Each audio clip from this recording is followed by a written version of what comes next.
I quit my job back in January of this year, and to date I've been working YouTube full time. If you would like to support the channel, you can do that very quickly. The entry fee on my Patreon is only $1. You can support me on Patreon, or you can support me on Twitch to support the channel and to keep it alive. More information is in the description box and in the comment section down below. I imagine that you attract quite a bit of attention. You know, more than before, that's for sure.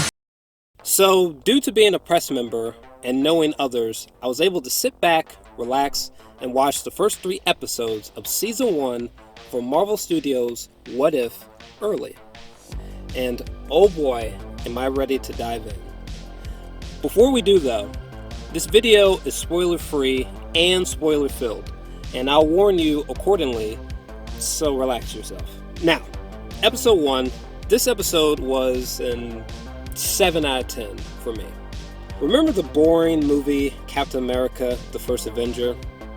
Okay, well, imagine if that was 10 times better, starred Peggy Carter, and instead of watching Steve hulk into Captain America in this capsule moment, an explosion interrupts and Captain Carter is made instead.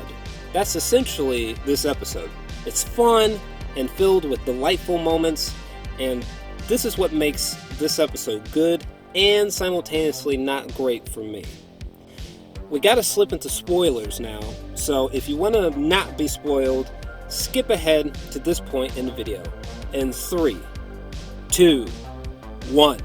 Watching a beastly, muscle-bound Captain Carter with her super dope shield and suit, defying gravity and wrecking bitches, turning enemies into unconscious, falling ragdolls is awesome. Even in voiceover mode, Haley Atwell is confident and has great screen presence for such a role. And seeing her interact with a cool Howard Stark and a familiar yet alt-timeline Steve Rogers is a good time, no doubt. A scene where Peggy flips a car over her is framed so well, it's a wonder this didn't happen live action wise. Watching her fall through the sky, taking out baddies with an early days Iron Man-like suit wearing Steve Rogers at her aid is wild. It's amazing that Captain America, the First Avenger didn't feel like this episode. Few things though.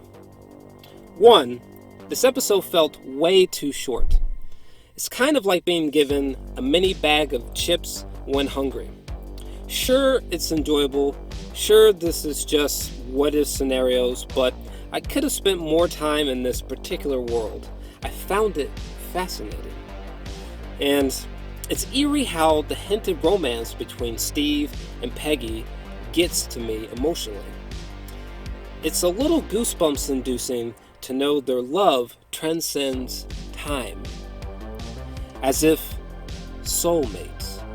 The scene where Peggy watches Steve seemingly perish during the train explosion, her reaction got me right in the feels.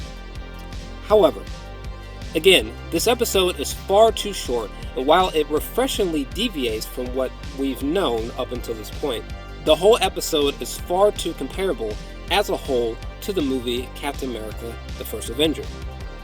As much as I enjoyed myself, I wish narratively it went into more bold and unpredictable territories. Episode 2, I give this one a 7 out of 10 as well. This episode reimagines T'Challa, the King of Wakanda, aka Black Panther, as Star-Lord. We even see the intro of Chris Pratt's Star-Lord redone with T'Challa, Black Panther. First and foremost, before I go any further, it must be acknowledged that Chadwick Boseman struck me as a talented, charming, and lovely person. And his death is just baffling and frighteningly sad. His loss is felt so deeply in this episode. That being said, we gotta slip into spoilers now. So again, if you don't want to be spoiled, skip ahead to this point in the video in 3, 2, 1. I thought this episode was just fine.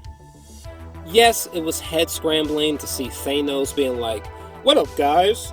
My bad for almost fucking up the universe. Luckily I'm a good guy now." It's also striking to see T'Challa as Star-Lord and the fun little adventures he has in Nowhere. But, honestly, with Black Panther as Star-Lord and fucking Thanos as a goodie, this episode should have been way more impactful narrative-wise. This episode should have been mind-blowing, goosebumps-inducing. It should have been one of the finest moments in the MCU in general, and ultimately, it was just okay for me. Also, it's weird to have Thanos come across as any old MCU character here. In Infinity War, he felt like the most powerful motherfucker ever. And here, he felt about as powerful as MCU's Drax or Spider-Man. He's just strikingly depowered here. I did freak out when he states that he feels mad, which was really clever. But yeah, again, probably the weakest episode for me so far, easily. Definitely should have been more out there, concept-wise. But, episode 3, holy fucking moly peeps. This was a 8 out of 10. It's my favorite episode so far, and holy shit is it awesome. This is what I was looking for. My God. It really took me aback. Now, for this one, we gotta dive right into spoilers, so if you don't want to be spoiled, skip ahead to this point in the video in 3, 2, 1.